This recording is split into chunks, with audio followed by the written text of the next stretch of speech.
estas historias, estas tragedias, estos desastres, que después encima no encuentran solución en el fuero penal, que se distrae después con otras cosas. Y esa es la crítica que hacemos, y la hacemos desde la construcción, porque sabemos que en el fuero penal hay mucha gente, y vamos a hablar hoy también con el embajador argentino en Italia, con el doctor Roberto Carles, pero antes queríamos conversar y charlar con Norma Farelo, para que nos cuente un poco de la causa, para que puedas, vos que estás mirando del otro lado, estás viendo este video, puedas conocer un poco qué es lo que pasa cuando te aborda una situación tan tremenda, cuando te aborda tan tempestiva, en tu casa, en tu familia, y cuál es la respuesta de la justicia. Norma, Hernán y Alejandro te saludan. ¿Cómo estás? Hola, buenas tardes, ¿cómo están? Gracias por el espacio brindado.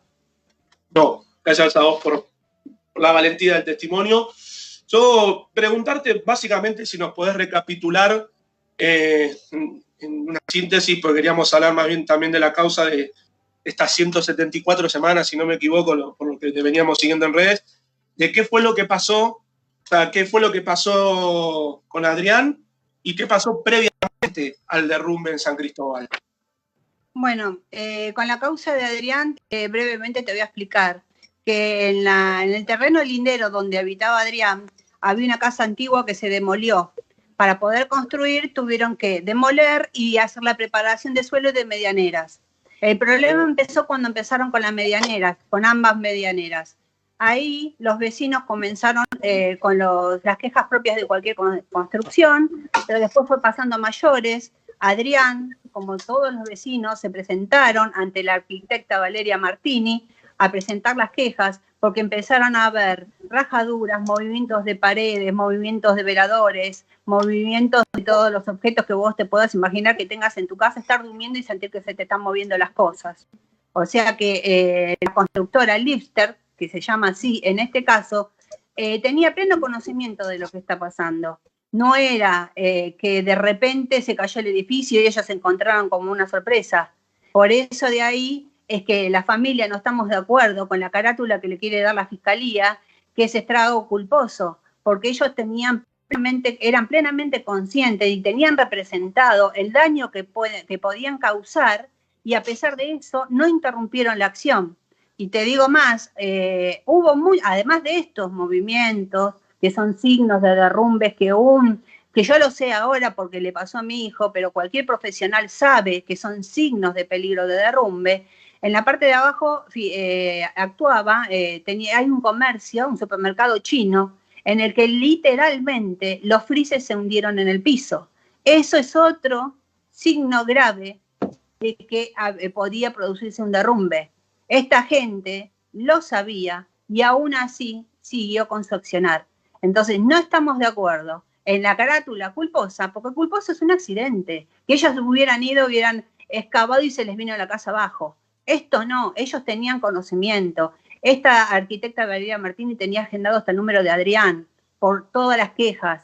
También habían arquitectos que eran vecinos que fueron a decirle que estaban haciendo mal las cosas, inclusive los grabaron para mostrar, y ellos se mantenieron siempre en su misma posición, aún sabiendo y aún teniendo eso, aún teniendo una intimación de la UOCRA, en el que no solo decían que los obreros estaban en malas condiciones y no tenían las condiciones adecuadas de trabajo, sino que también observaban una excavación mayor a la habitual, que en la que los obreros también corrían peligro.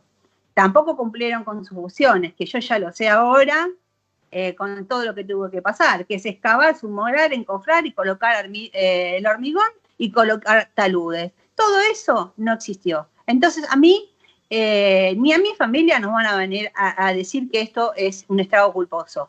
Ellos tenían representado y tenían bien en claro el daño que podían causar y aún así siguieron.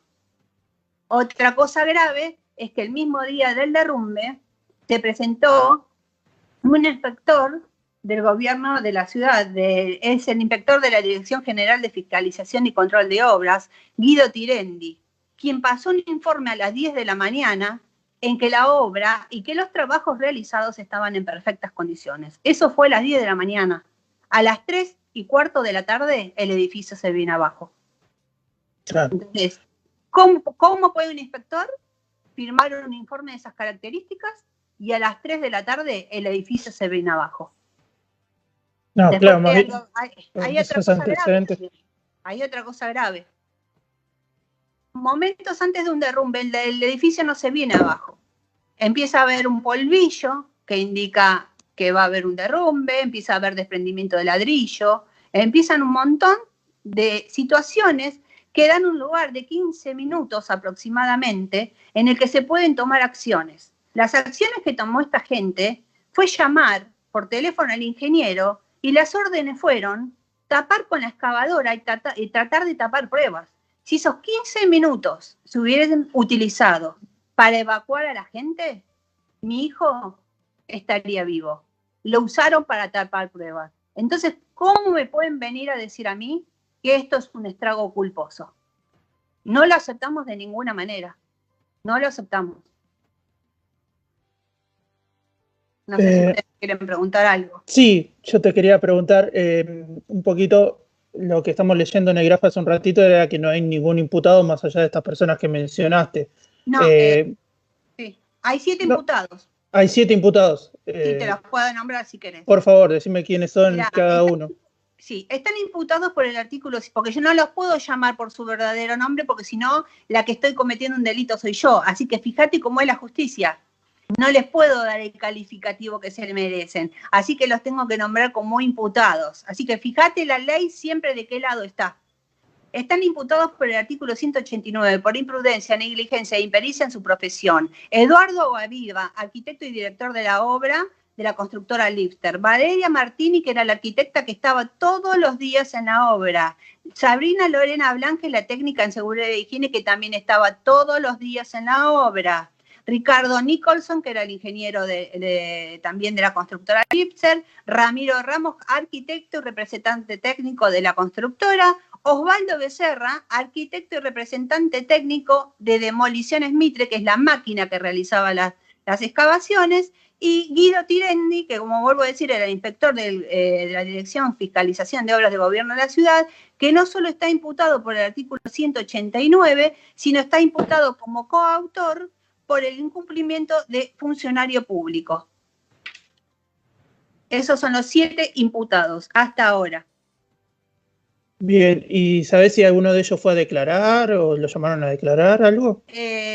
Teníamos una fiscal, que fue la doctora Dupuy, que fue derivada a otra fiscalía. Entonces nombraron a un fiscal subrogante que actuó durante la pandemia, que tengo que decir que el doctor Viglino actuó bien porque le dio toda la causa de cero y convocó de nuevo a indagatorias.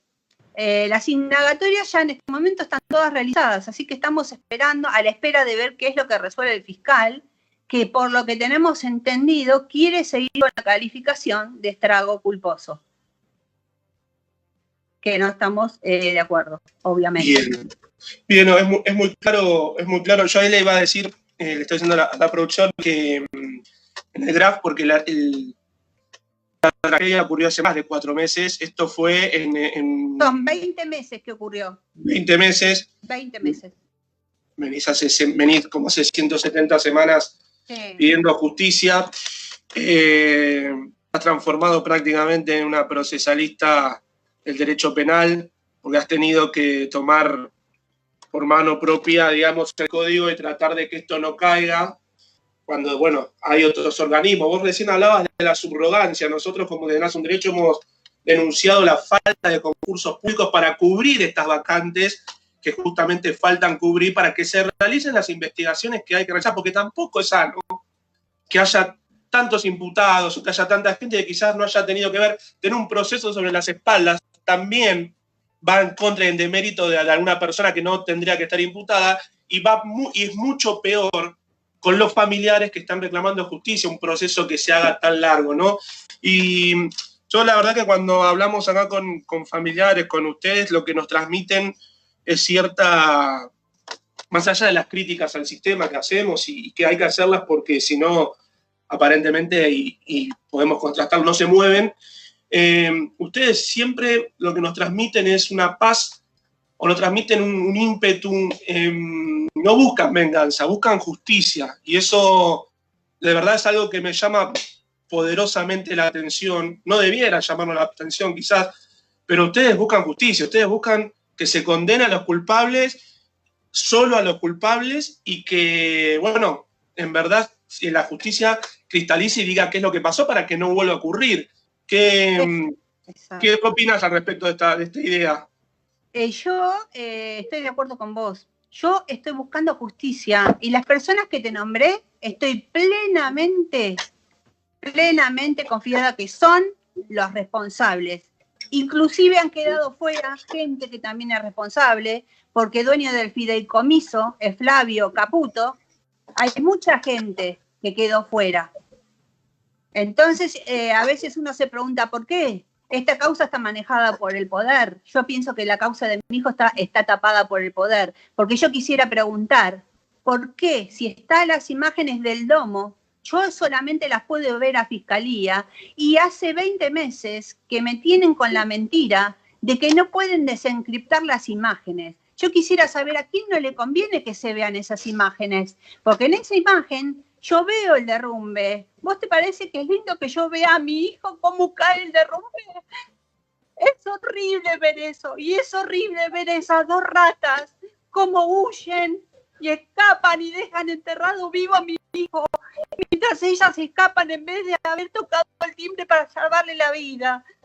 Y ninguna madre tiene que pasar por lo que pasé yo, que horas mi hijo bajo los escombros tratando de sobrevivir, tener que ir a reconocer lo que quedó de él en una morgue, después verlo en un cajón y después verlo que lo entierran. ¿Por qué? Porque estas lacras codiciosas se quisieran ahorrar $6.000. ¿Qué derecho tienen de quitar una vida? No tienen ningún derecho. Y yo, como estoy viviendo esto, sé que a mi hijo no lo recupero más, pero también quiero justicia para que paguen los culpables, y no quiero que le pase a nadie más. Y tampoco quiero que pase lo que nos pasa a nosotros, porque nosotros vivimos con un jefe de gobierno ausente, que jamás se acercó, jamás nos dio las condolencias, jamás nos ofrecieron una asistencia psicológica, jamás nada. Entonces yo le tengo que decir al jefe de gobierno que él me debe la vida de mi hijo, porque él como jefe de gobierno me debe la vida de mi hijo, me debe explicaciones, si hizo un sumario, si hizo una investigación con este inspector, ¿por qué aprobó? ¿Quién no avaló? Yo le digo al jefe de gobierno que si quieren poner macetas en la ciudad, se dedica a tener un vivero, que no se dedique a eso. Si quiere vender los terrenos que son del pueblo, que se ponga en inmobiliaria. Pero que si quiere ser jefe de gobierno, tiene que cuidarnos, porque si quiere gobernar tiene que tener gente viva. Mi hijo no disfruta ni las plazas, ni las macetas, ni todas esas cosas que él puso. ¿Por qué? Porque para ver a mi hijo yo ahora tengo que ir a un cementerio. Y el jefe de gobierno será licenciado en economía y se fue a hacer un máster ahí a Estados Unidos, a la Universidad de Harvard. Y ahora tiene pretensiones de ser presidente. ¿Sabe lo que yo le digo, señor Larreta? Para ser presidente tiene que hacer un máster en solidaridad, en empatía y en humanidad. Y tener la valentía suficiente para enfrentar a una madre a la que usted le debe la vida del hijo, porque mi hijo está muerto. Y usted en su Instagram pone que es muy feliz porque tiene 3 hijas. Gracias a usted yo no soy feliz, porque ya no tengo a mi hijo, porque ya no tengo más día de la madre, porque ya no tengo cumpleaños, porque ya no tengo llamados. Y así como me pasa a mí, me pasa a un montón de familias que no podemos hacer el duelo. ¿Por qué? Porque tenemos que salir a luchar por justicia, porque hay gente de poder que está detrás y con dinero y con poder y con corrupción tapan todo. Entonces no es posible. Señor Larreta, dé la cara, recíbame, deme las explicaciones que me corresponden. Ni siquiera fue capaz de dar las condolencias. ¿Usted le parece que puede ocupar el sillón de Rivadavia una persona como usted? Y así nos pasa a todas las familias. Y muchas familias que ni siquiera pueden tener justicia porque no tienen para pagar un abogado. Y muchas familias a que nos ponen la carátula esta, que es una mentira, el homicidio culposo, es una mentira para dejar a los delincuentes en libertad. Porque es una vergüenza esa carátula. El que mata tiene que ser responsable y no lo tiene poner, porque no solo me atañe a mí en los derrumbes, les pasa a los accidentes laborales, a los siniestros viales, a los casos de mala praxis. ¿Y cómo terminan todos estos casos? Con condenas en suspenso. O sea que en la Argentina matar es gratis, por eso siguen habiendo derrumbes, por eso la gente sigue trabajando mal. Si total le sale gratis. ¿Y sabes lo que me dijo un representante del arquitecto, que no puedo dar el nombre, pero ya lo mencioné anteriormente? Que no le preocupa, que no pierda mi tiempo, porque él, por más que lo condene, va a tener una condena en suspenso y él va a seguir trabajando, porque va a hacer todos los planos y otro arquitecto va a firmar en lugar de él. Así que no pierda mi tiempo, no pierda su tiempo, señora, usted no va a lograr nada. ¿Y saben qué? Se equivocan, porque yo defendí a mi hijo en vida y ahora que no está, lo voy a defender aún más. Él tiene una madre y tiene una familia que lo van a defender hasta las últimas consecuencias. Y yo no tengo miedo, a mí no me va a dar miedo nadie. Así que, señor Larreta, a ver si tiene un poco de vergüenza y da la cara, ¿eh? Y defiende a los familiares. ¿O qué quiere gobernar? ¿Un cementerio? No, sí, terrible lo que nos contás y entiendo que las fechas tampoco ayudan para uno estar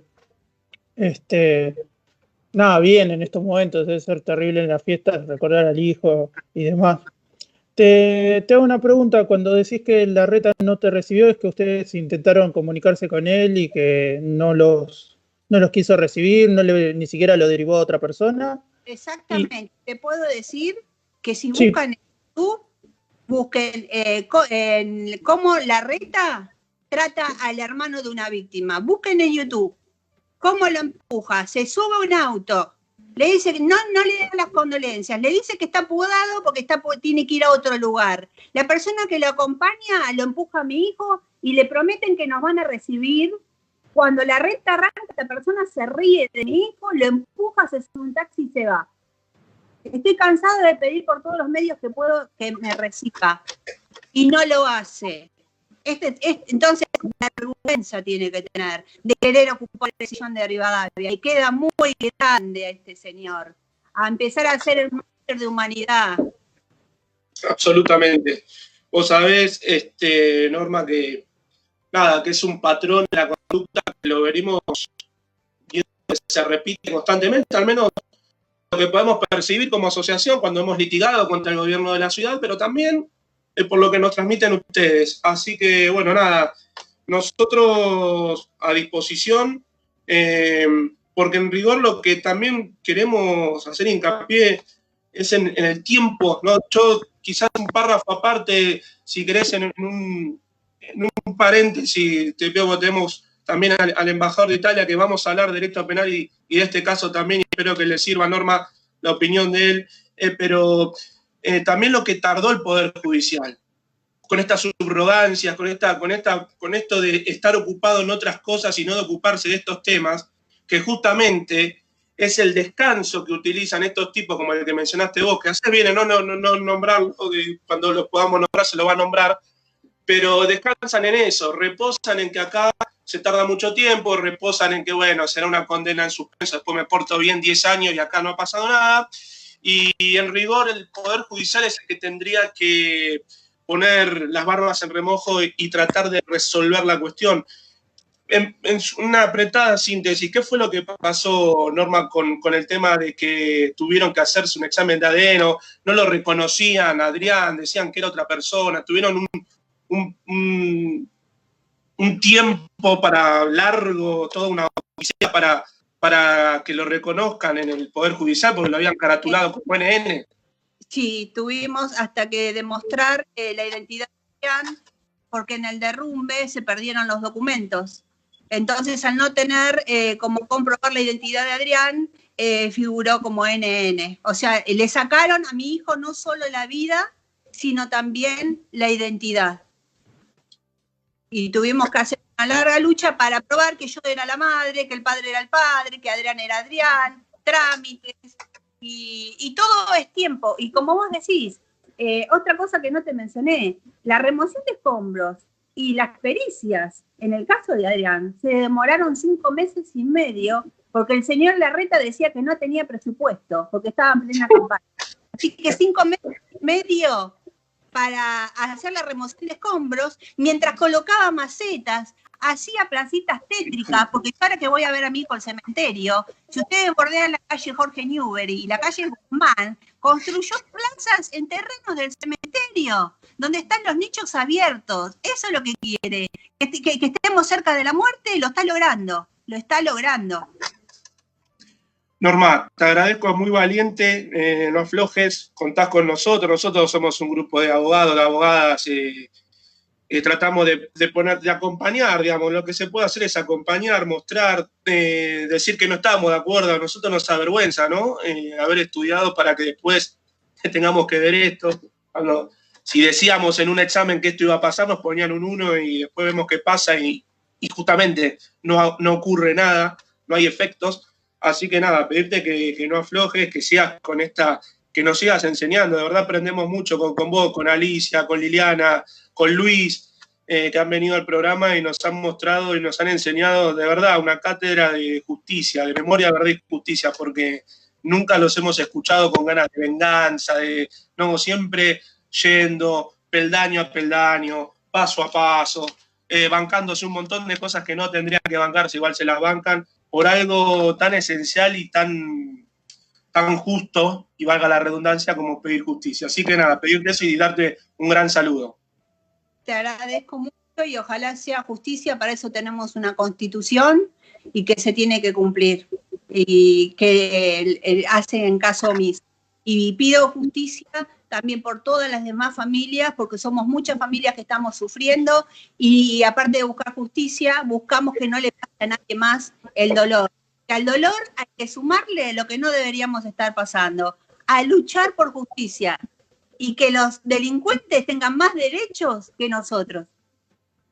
Entonces, mi solidaridad con todos y mi agradecimiento con toda la gente que me sigue en Facebook, Norma Farelo, Instagram Norma Farelo, Instagram Justicia por Adri y también en Twitter Norma Farelo. Por favor, que nos sigan apoyando, no solo a mí, sino a todas las familias de víctimas, que quedamos totalmente desamparados hasta esta gente inescrupulosa que ni siquiera lo podemos dar el calificativo que merecen, porque si no, nos imputarían a nosotros. Un abrazo grande, Norma, no olvidar.